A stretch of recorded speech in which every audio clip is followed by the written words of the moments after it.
పూజ అయ్యే వరకు గుడి పక్కన ఏదైనా రూమ్ ఉంటే అక్కడే ఉండిపోదాం అనుకుంటున్నాను రా. నేను ఆ పూజారింట్లోనే సెటిల్ అయిపోదాం అనుకుంటున్నా. తమిళ పార్టీ అది డ్రైవర్ సీట్ లో. రండి అంకుల్, నా బండిలో వెళ్దాం. మా కార్ని మేం కాకపోతే ఇంకెవరు నడుపుతారమ్మా? నువ్వెందుకమ్మా డ్రైవ్ చేస్తున్నావు? నా కాళ్ళు నయమైపోయాయి కదా, అందుకే నేనే డ్రైవ్ చేద్దాం అనుకున్నాను. నా డ్రైవింగ్ మీద నమ్మకం ఉన్నవాళ్ళు నాతో రండి. నా కూతురు బండిలో నేను వెళ్తాను. సరే, మా బండిని ఫాలో.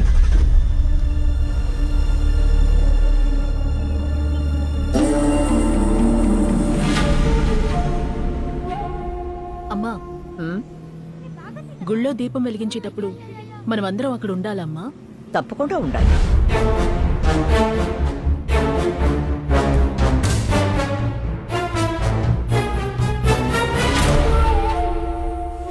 ఇది మొదటి రోజే కదా, చివరి రోజు పూజకేగా అందరూ ఉండాలి. అందువల్ల మనమందరం అలా జాలీగా వెళ్లి తిరిగేసొద్దాం. పక్కన పెద్ద వాటర్ ఫాల్స్ కూడా ఉందట. ఇంట్లోనే ఉండి ఉండి బోర్ కొడుతోంది. అమ్మమ్మ వెళ్దాం అమ్మమ్మ.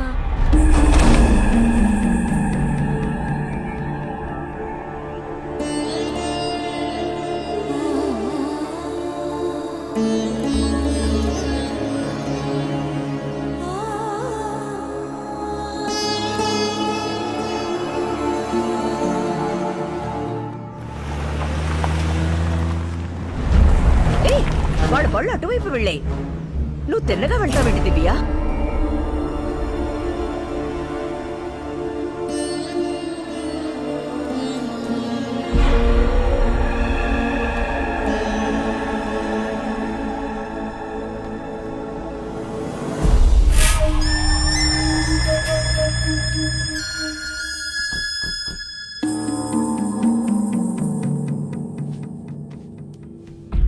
ఇప్పుడు నువ్వు బండి వెనక్కి తిప్పుతావా లేదా?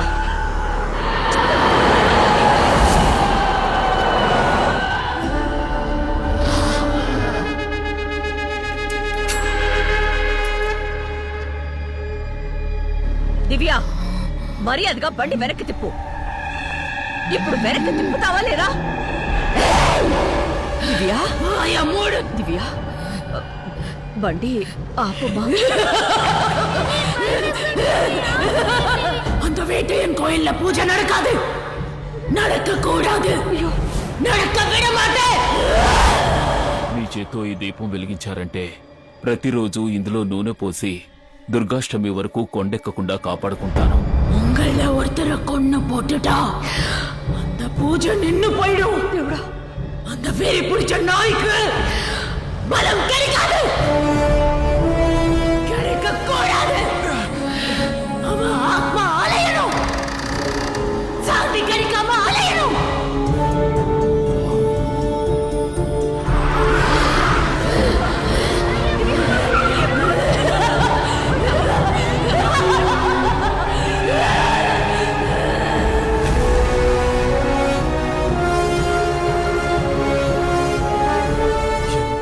సింహాసనం.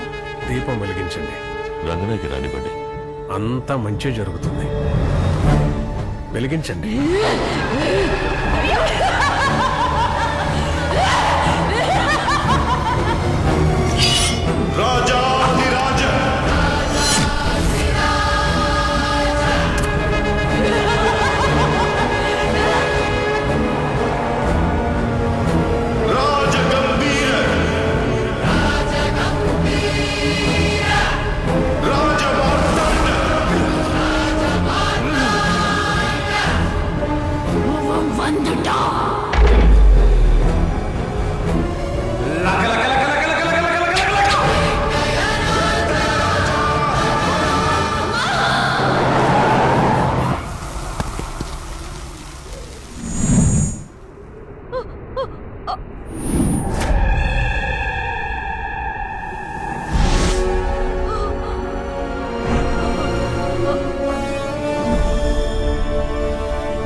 జరిగిందంతా వింటుంటే తను మీకేదో పెద్ద ప్రమాదం సృష్టించడానికి ప్రయత్నించింది. తన మొదటి ప్రయత్నంలో విఫలమైంది. ఇక తను వదిలిపెట్టదు. దివ్యను చంద్రముఖి ఎప్పుడు ఆవహిస్తుందో ఇక మనకే తెలీదు. ఈ ఇంట్లో ఉన్న ప్రతి ఒక్కరూ తనతో జాగ్రత్తగా ఉండండి. తను ఎవరినైనా ఎప్పుడైనా ఏమైనా చేయగలదు. దీన్ని మనం ఎలా అడ్డుకోవడం గురించి నువ్వేమంటున్నావు స్వామి? నువ్వు అడిగినట్టు ఓ 20 ఏళ్ల అమ్మాయిని మొన్నే పుడ్చాను. ఆ సమాధి మీద ఒకడు 2 రోజుల నుంచి తిండి తిప్పలు లేకుండా పడుకున్నాడు. నీ వల్ల అయితే వాడిని తరిమేసి నీ పూజలు చేసుకో. ఒక కన్నెపిల్ల ఆత్మని వశపరుచుకోవడానికి ఇంకో కన్నెపిల్ల ఆత్మని కట్టడి చెయ్యాలనుకుంటున్నావా? నీ పూజలకి కట్టుపడదు ఆ చంద్రముఖి. అది మామూలు పగ కాదు, 200 ఏళ్ల నాటి పగ. ఆ పిల్ల ఒంటి మీదకొచ్చిన చంద్రముఖి వాడి ఆత్మను అంతం చేసే వెళుతుంది. గుళ్ళో దీపం వెలిగించినందువల్లే బండాగిందని నువ్వనుకుంటున్నావు, కానీ అది ఆగడానికి కారణం వాడి రాకే. వాడంటే ఎవరు? వేటయ్య. వేటయ్య? మీరందరూ అనుకుంటున్నట్టు వాడు వేటయ్య కాదు, సెంగోటయ్య. నేనే వాడి మహాగురువు రుద్రయ్యని. వేటయ్యకు కుడి భుజంగా వాడి దళపతిగా ఉన్నవాడే సెంగోటయ్య. వేటయ్య, సెంగోటయ్య వారి దళాలతో தஞ்சாவூர் அந்தப்புறம் வைப்பு. இங்கு ஆண்களுக்கு அனுமதி இல்லை, வரக்கூடாது. யார் அங்கே? அவனை சிறைப்பிடியுங்கள். ఇక ఈ కోటే ఈ వేటయ్యకు సొంతం. వేటయ్య? ఇప్పుడిది నీ అంతఃపురం కాదు, నా అంతఃపురం.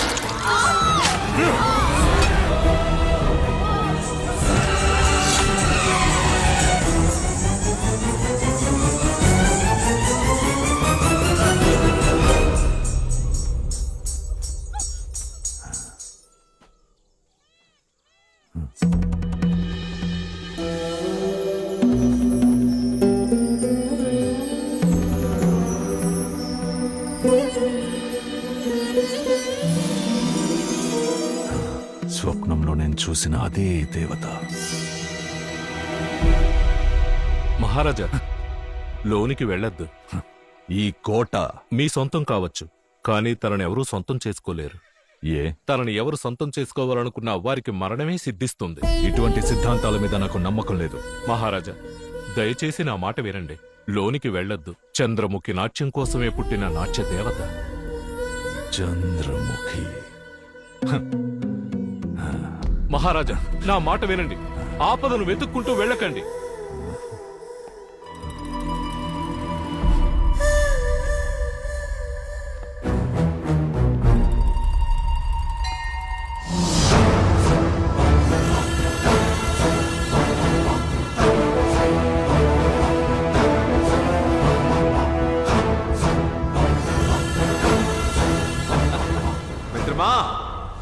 నీ సామ్రాజ్యంలో మరొక మణిమకుటం నీకు బహుమతిగా దొరికినది.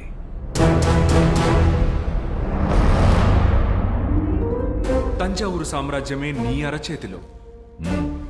సంబరపడకుండా ఇక్కడ ఒంటరిగా కూర్చొని ఎందులకి ఆలోచన? సెంగోటయ్య, నా జీవిత భాగస్వామిగా రాబోయే స్త్రీ ఎటులో ఉండవలను అని నా ఊహల్లో ఒక చిత్రాన్ని గీసుకున్నాను కదా. ఆ నాట్య దేవతని నిన్న తంజావూరు అంతఃపురంలో చూశాను. కారు మబ్బుల్లాంటి కనుబొమ్మలు, కలల సరోవరాల్లాంటి కనులు, బంగారు పూత పూసిన దేహం, బ్రహ్మ కూడా అసూయపడే గొప్ప అందం తనదే. అటులేనచో తనెచ్చట ఉంది. రెప్పపాటు సమయంలో మాయమైంది సెంగోటయ్య. రెప్పపాటు సమయంలో మాయమవడానికి తనేమైనా మాయావా? నా కోసం జన్మించిన తనని ఎలాగైనా కనిపెట్టి నా వద్దకు చేర్చే బాధ్యతను నా మిత్రుడైన నీకప్పగిస్తున్నాను. చేర్చదువా?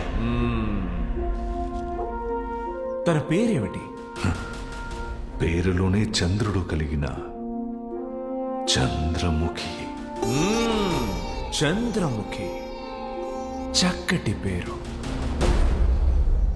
ఇంతవరకు తమరడిగి నేను ఏది కాదన్నాను? సంతోషముగా ఆసీనులే తమ కలల రాణితో ఊహల్లో తేలిపోండి. కనుమూసి కన్ను తెరిచేలోగా తనిక్కడ ఉంటుంది. ఇది సెంగోటయ్య వాక్కు. వస్తా మిత్రమా.